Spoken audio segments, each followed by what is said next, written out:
bienvenue dans l'émission Parole de Femmes. Nous sommes avec le pasteur Nina Mawadi depuis le début de la semaine et nous avions annoncé qu'en fin de semaine, votre mari serait présent, mais il nous a rejoint plus tôt que prévu. Donc bienvenue, prophète Sostène, parmi nous. Merci, content d'être parmi vous. Il a fait des pieds et des mains en fait pour venir plus tôt. Il a dit bon d'accord. J'avais hâte. Et je me suis dit, parole de femme, pourquoi pas une parole d'homme dans parole de femme?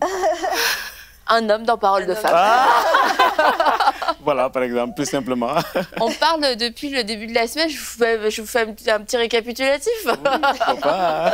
Depuis le début de la semaine, on parle des batailles que les femmes peuvent rencontrer, mais surtout comment remporter sa bataille. Hier, nous avons parlé de la prière pour les enfants. Et aujourd'hui, on va parler de la prière. Lorsqu'une femme prie pour son mari, que se passe-t-il?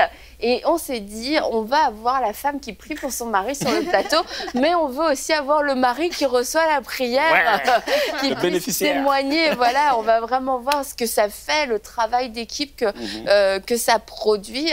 Parce que c'est vrai que lorsqu'une femme prie pour son mari, il se passe des choses extraordinaires. Amen. Et puis, je vais commencer avec vous, pasteur Nina. Mais Anne aussi, tu vas pouvoir en témoigner parce qu'on en a souvent parlé dans cette émission. Et je sais que c'est un sujet qui te plaît aussi. Ah bah oui. Oui.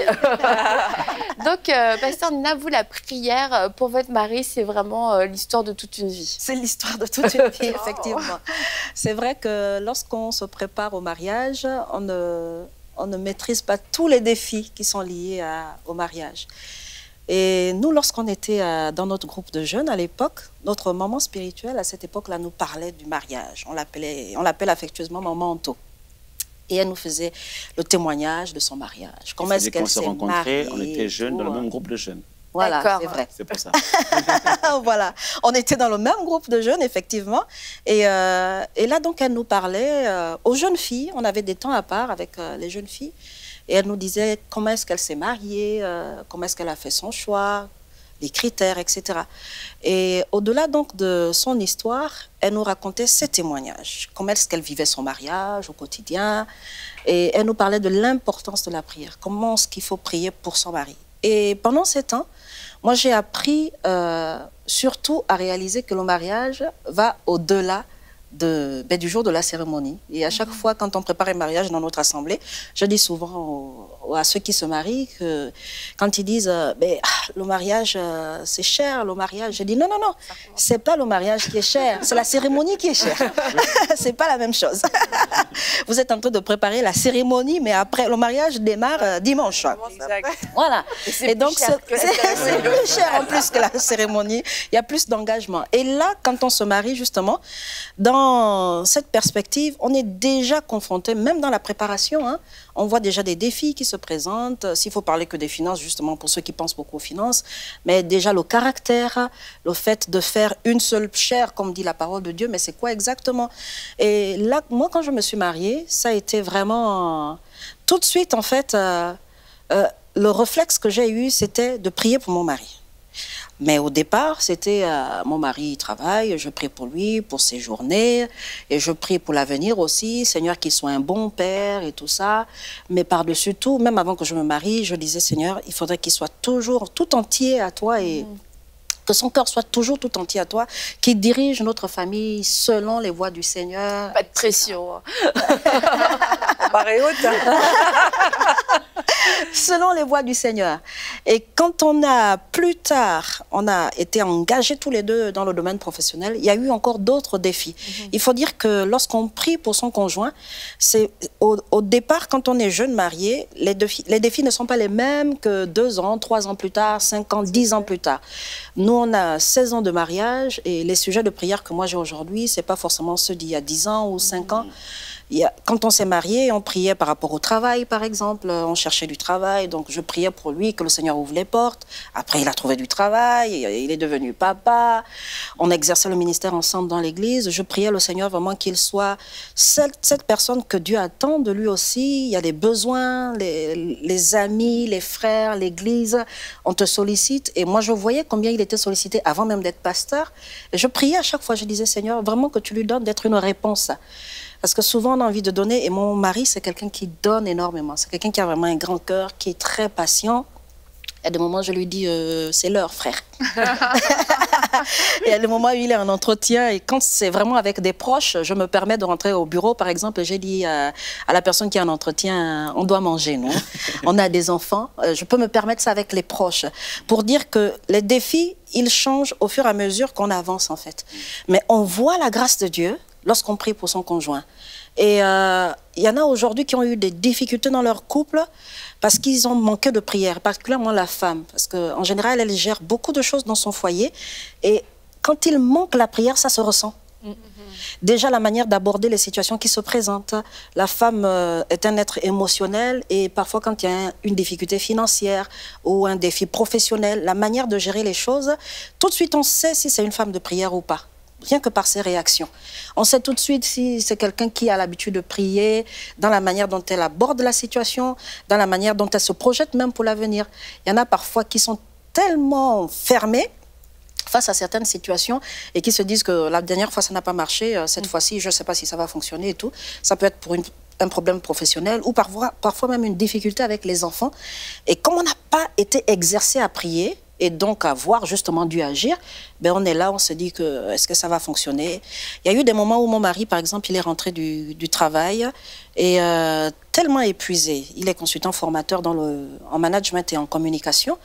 Et à un moment donné de sa vie, il était très souvent sur les routes. Il fallait qu'il aille dans le sud de la France, dans différentes villes. Il partait pour donner des formations et tout. Et à chaque fois, quand il devait rentrer le soir, il y a des moments où il partait pour 2-3 jours. Et quand il devait rentrer, je disais à chaque fois à mon fils, papa, il va rentrer ce soir. Il sera fatigué. On va préparer une belle table pour lui. Mais c'est que je me prédispose déjà à recevoir un mari qui est fatigué. Pourquoi? Mais parce que dans la prière, je l'ai porté.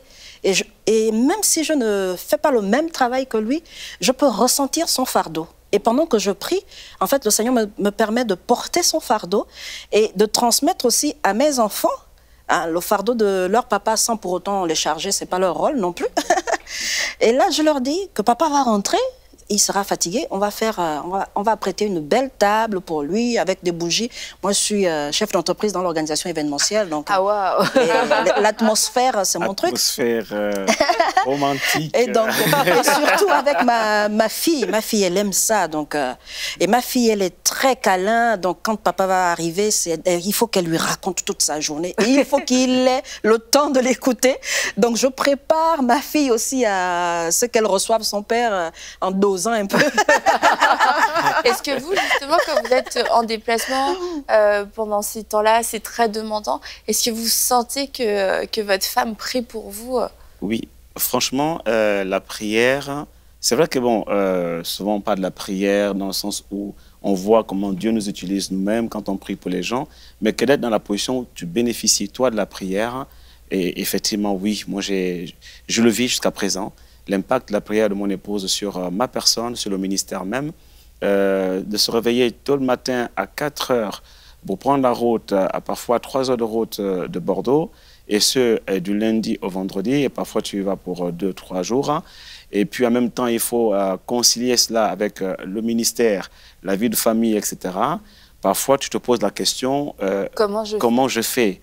D'où est-ce que tu puises les forces pour pouvoir arriver à le faire? Certes, la force nous vient de Dieu, mais cette force-là, elle est véhiculée par le moyen de la prière.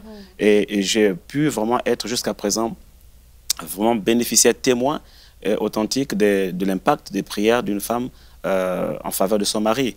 Je me souviens de moment où je me levais le matin, j'avais vraiment pas, je pouvais pas, j'avais envie, mais je pouvais pas. Parce que je me suis couché tard, j'ai fini les entretiens. Il faut dire que quand je rentre comme ça le soir, des fois j'enchaîne avec les réunions. Donc je finis les entretiens, parfois il est 1 h du matin, je me couche, il est 2 h, il faut que je me lève à 4 heures. Des fois tu sens... Voilà quoi. Il y a eu des jours comme ça. Il y avait des jours comme ça. Et du coup, tu sens que le corps ne répond plus. Ouais. Tu vois. Mais comme juste, tu vois, je sens une force surnaturelle qui m'envahit. Et de moi, elle s'est levée, elle priait avec moi et tu sens tout de suite comme une force qui t'envahit, tu es rempli. Et après, je prends ma douche, voilà, je prends la route et c'est tout au long du chemin comme ça, 3 heures de louange. adoration, dans la joie, et j'arrive, il faut tenir pendant 3 jours debout, pendant 7 heures, en train de parler à des équipes qui viennent aussi, elles, avec leurs problèmes. Il y en a qui sont démotivés, qui n'ont plus envie de travailler, qui sont au bord du suicide, dépression, burn-out, etc. Et tout. Eh bien, il faut c'est le ministère, ça. Effectivement. C'est vraiment le ministère pastoral qui continue dans le cadre professionnel. Et d'où puiser, en fait, cette force? C'est vraiment la prière. Et je me souviens encore une fois, là, j'ai pris le cadre, un exemple dans le cadre professionnel, mais il y a un exemple également dans le cadre du ministère. J'étais en déplacement dans un pays, en conférence. Et puis, pendant que je faisais la conférence, en fait, elle avait reçu, mon épouse avait reçu, le Seigneur l'a vraiment averti que quelque chose allait se passer.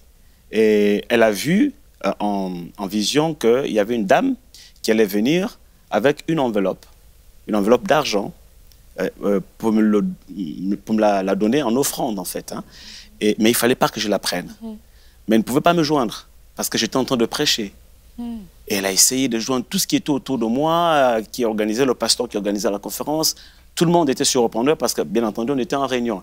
Je me disais, Seigneur, mais comment je vais faire? Il ne faut absolument pas qu'il prenne cette enveloppe. Mais elle ne pouvait joindre personne. Et donc, elle s'est mise à prier, à prier. Dès que la réunion est terminée, bien sûr, il y a des gens qui viennent autour. Je vais voir le pasteur, je vais voir le prophète. Et au même instant, elle a réussi à joindre la femme du pasteur. Et pendant que je suis en train de parler à certaines personnes, la femme du pasteur est venue avec le téléphone. Excusez-moi, excusez-moi, elle a interrompu un peu la conversation. Excusez-moi, c'est urgent. Et elle me tend le téléphone, et j'ai ma femme au bout du fil. Allô, oui. Et elle me raconte la vision qu'elle a eue. J'ai vu une femme qui viendrait te voir avec une enveloppe d'argent, mais vraiment beaucoup d'argent. N'accepte pas cette offrande. Mais au moment où elle me le disait au téléphone, j'avais été interpellé par une dame qui disait, prophète, je vais vous voir. Elle avait une enveloppe en main. Et elle me tendait l'enveloppe comme ça. Et au même instant, la femme du pasteur hôte venait avec le téléphone. Donc, du coup, j'ai dû dire à la dame, attendez un instant. J'ai pris le téléphone. Et pendant ce temps, je parlais avec mon épouse. Et pendant qu'elle me parlait, me décrivait sa vision, mais j'avais la dame en face, quoi. J'étais là, je dis, je vois de quoi tu parles. Et donc, pour ne pas l'alarmer, je disais juste, oui, ok, d'accord, d'accord. Et puis, elle a raccroché. Et la dame qui me fait, prophète, vraiment, on a été bénis, je voudrais vous faire une offrande. Je me suis dit, écoute, il y a le protocole, il y a des gens pour ça, ben voilà, tu peux leur remettre, et voilà, quoi. Et je suis parti, et c'est comme ça, j'ai pu échapper à quelque chose, mais qui était en réalité, bon, vous savez de quoi il s'agit, quand c'est comme ça, c'est une enveloppe qui est préparée, c'est, voilà, c'est spirituel, et tu la prends sans discernement, quelque chose peut se passer, soit... voilà, bref. Donc, du coup, j'ai pu mesurer ce jour, en fait, l'impact de la prière d'une femme sur le ministère de son mari. Et des témoignages comme ça, il y en a plusieurs. Il y en a plusieurs. Donc, effectivement, oui, en tant que bénéficiaire, j'atteste et j'encourage les femmes à prier pour leur mari. Vraiment. Est-ce que vous attendez que votre mari vous suggère, vous donne ces sujets de prière, ou alors est-ce que vous les discernez vous-même en priant déjà pour lui, ou vous parlez aussi pour savoir où il en est un peu? 99%, je ne lui demande pas de sujet. Je prie, je prie pour lui. Mon mari et moi, on communique beaucoup. On est en voiture ou peu importe, même dans la journée, quand on travaille, on échange énormément, même par texto et tout, on échange énormément. Et le fait d'être en communion, en fait, fait en sorte qu'on ressente ce que l'autre ressent, on vit ce que l'autre vit. Mais il y a des moments comme ça où, en tant que pasteur principal, là, je lui demande comment est-ce qu'il ressent l'Église en ce moment. Est-ce que, en tant que pasteur principal, qu'est-ce qu'il ressent, quel fardeau il a actuellement pour l'Église, qu'est-ce qu'il veut voir, en fait, par rapport aux jeunes, par rapport aux femmes, par rapport aux hommes. Et là, je m'approprie, en fait, un sujet bien précis. Ouais, effectivement. Ouais. Effectivement. Parce que, non, mais je bénis Dieu, effectivement, qu'elle ait abordé l'aspect d'église, parce que parfois, on porte tellement l'église. Tellement l'église, et on a des fardeaux qu'on porte, mais qu'on ne doit pas porter. Ce sont les fardeaux du Seigneur. Et là, je réalise l'aide semblable. L'aide semblable, parce que quand on rentre à la maison, des fois, elle me dit, non, mais ça, tu sais, c'est l'église du Seigneur. C'est son église, c'est l'église de Christ. Il a dit, je bâtirai mon église. Donc, et on en parle, et du coup, on prie ensemble, et on dépose le fardeau au pied du Seigneur. Je me souviens un jour, on priait parce qu'il y avait tellement de défis au niveau de l'église, tellement de challenges. Et elle m'a dit, c'est moi, j'ai reçu une parole. Je m'attendais à une parole style, tu sais, Dieu va faire ceci, etc. Et la parole qu'elle a reçue, elle me dit, on va prier pour que tous ceux qui ne sont pas faits pour cette église partent de l'église et que ceux qui sont faits pour cette église viennent. Je dis la deuxième partie, oui. Je suis d'accord. Je prie pour que les gens partent. La première partie, prier pour que les gens partent. Oh là là. Et effectivement, un jour, je tombe sur ce texte, c'est la prière sacerdotale que Jésus fait, mais qui en réalité est la prière pastorale, puisque c'est le berger qui prie. Et il prie pour ses brebis, il dit « Je n'ai perdu aucun de ce que tu m'as donné, c'est le fils de la perdition. Mais il y a quand même une phrase dans la prière qui m'a interpellé. Et la Bible déclare que Jésus dit « Père, je te prie pour que ceux que tu m'as donnés viennent à moi. » Je me suis dit, cette femme-là a une vision lointaine là.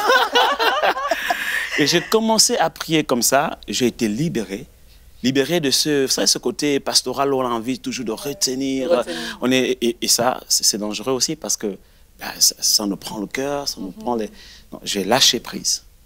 Et c'est quand j'ai lâché prise que j'ai commencé à voir l'Église se stabiliser et fleurir, commencer à croître.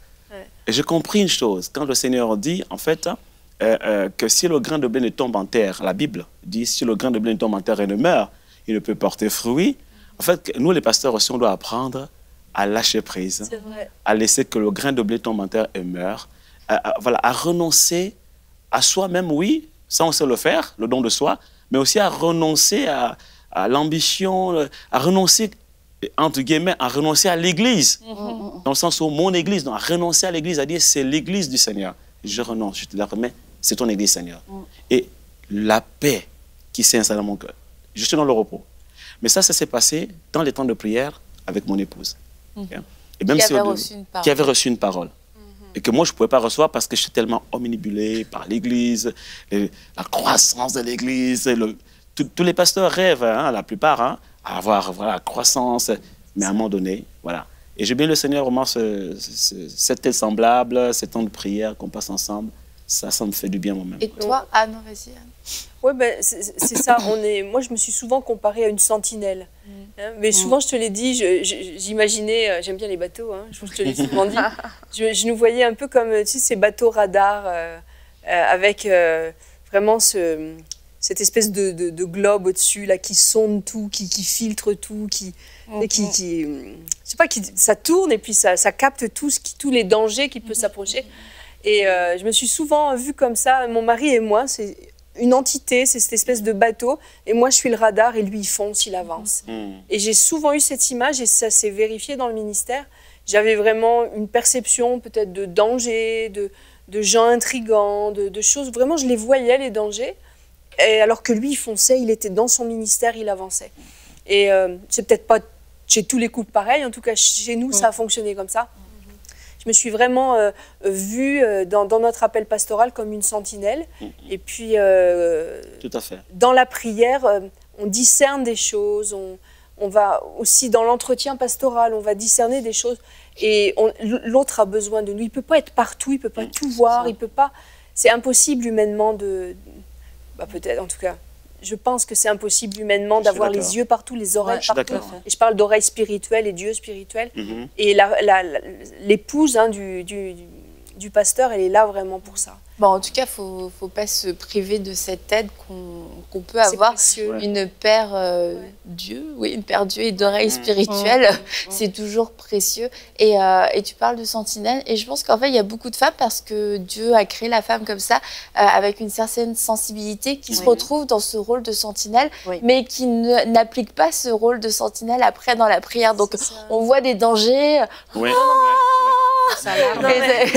Et puis ça crée juste de la panique, ça crée des incompréhensions parce qu'on n'arrive peut-être pas bien à le transmettre à notre mari. On n'a aucune solution non plus parce qu'on a vu un danger, mais on n'est pas allé dans la prière pour demander au Seigneur une stratégie ou pour la sagesse de comment parler de ces choses-là. Donc je pense qu'il y a plusieurs femmes qui se reconnaissent dans ce rôle de sentinelle. Elles sentent, elles perçoivent, elles s'aperçoivent des choses, mais il faut après l'amener dans la prière pour qu'il y ait vraiment des solutions et puis une suite en fait. Le problème, c'est que c'est ça, la phase qui suit le fait d'avoir discerné quelque chose, que ce soit par nos yeux humains ou dans la prière, c'est que le but, c'est pas qu'on aille remettre un fardeau supplémentaire à notre mari. C'est ça. Voilà. Parce que, oh, il y a ça, oh, ça va pas, ça va. C'est pas ça. Si le Seigneur permet qu'on voit ces choses ou qu'on les discerne, c'est pour justement que dans la prière, on aille combattre pour lui. Tout à fait. Et on fait un travail j'allais dire, de commando. On est complémentaires dans le combat. Ouais. On n'est pas là à dire, vas-y, tire, vas-y, tire. Attention, non, c'est dans le combat avec. C'est comme ça qu'on gagne. Donc, voir quelque chose, c'est bien, mais rajouter un fardeau à son mari parce qu'on a vu quelque chose, c'est pas bien. Si Dieu permet, c'est parce qu'on est dans le combat avec lui. D'ailleurs, souvent, je l'ai dit, hein, dans l'aide semblable à lui, c'est vraiment dans le sens du combattant. Dans l'Ancien Testament, quand il est parlé d'une aide semblable à lui, le mot aide est employé dans l'Ancien Testament. La plupart des occurrences, c'est dans une situation de combat. On est vraiment dans le combat avec. Et l'aide semblable à lui, elle est dans le combat avec. Donc il ne s'agit pas de lui mettre un fardeau pour que lui, entre guillemets, s'attaque au problème. C'est à nous de nous tenir et puis d'être vigilante et puis de tenir notre place dans la prière. On a ce rôle-là. Pas juste des yeux, des oreilles affolés. Ce n'est pas du tout le but. C'est vraiment de tenir sa place dans la prière. Et de ne pas forcément non plus attendre qu'il y ait des situations catastrophiques ou des problèmes pour commencer à devenir une femme de prière. Voilà. Ah bah là, je prie pour mon mari parce que ça va mal. C'est qu'en fait, c'est quelque chose qu'on construit. Puis je pense que c'est ce que vous avez fait aussi dans votre couple. Vous avez... parce qu'avant même le ministère, déjà, vous étiez chrétien. Donc, du coup, vous êtes déjà devenue cette femme de prière. Vous n'avez pas attendu, on entre dans le ministère, il faudrait peut-être que je commence à prier pour mon mari. Ça fait vraiment partie de votre quotidien, en fait. Vraiment partie de mon quotidien. Et souvent, j'encourage justement les femmes à aller au-delà de la prière, en fait, la déclaration aussi. Parce que quand c'est inscrit dans notre quotidien, ça devient style de vie, ça devient naturel et on est moins dans la réaction. Comme Annabelle pouvait le dire tout à l'heure, en fait, c'est quand il y a une situation, allez, on fait les pompiers, en fait, au final. C'est ça. On est dans la réaction, en fait. On est plus serein, mais on panique parce qu'il y a une situation. Et là, on se tient devant Dieu, Seigneur, agis et tout. Limite, on est en train de prier avec la peur au ventre, quoi. Et j'encourage souvent les femmes aussi à aller dans la déclaration par rapport à la bénédiction. C'est-à-dire qu'on prie pour nos conjoints, oui, mais c'est important de les bénir. La Bible déclare que par lui, nous nous bénissons mutuellement. C'est-à-dire déclarer des paroles de bénédiction sur son conjoint, sur son travail, sur son statut de papa. Dans ses projets, on sait ce qu'il a comme projet. On déclare vraiment qu'il va s'épanouir là-dedans. Et aussi lui dire, lui déclarer, c'est très important.